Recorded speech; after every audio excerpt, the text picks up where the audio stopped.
कुलदेवी स्तोत्रम्।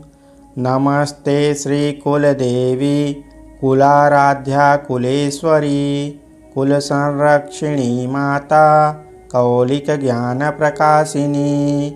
वन्दे श्रीकुलपूज्या त्वां कुलाम्बा कुलरक्षिणी।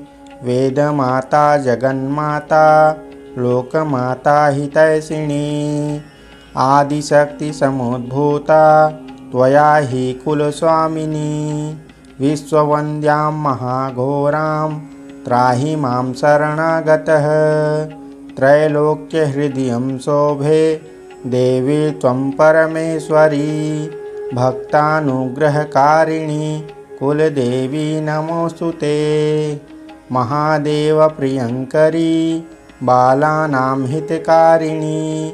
कुलवृद्धिकरी माता त्राहि मां शरणागतं। चिदग्निमण्डलसम्भूता राज्यवैभवकारिणी। प्रकटितां सुरेशानि वन्दे त्वां कुलगौरवां।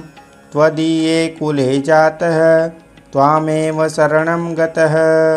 त्वत्वत्सलोऽहम् आद्ये त्वं रक्ष रक्षाधुना। पुत्रं देहि धनं देहि साम्राज्यं प्रदेहि मे। सर्वदास्माकं कुले भूयात् मङ्गलानुशासनम्। कुलाष्टकमिदं पुण्यं नित्यं यः सुकृति पठेत् तस्य वृद्धिः कुले जातः प्रसन्ना कुलेश्वरी। कुलदेवी स्तोत्रमिदं सुपुण्यं ललितं तथा अर्पयामि भवद्भक्त्या त्राहि मां शिवगेहिनी। त्राहि मां शिवगेहिनी। कुलदेवी माता की जय।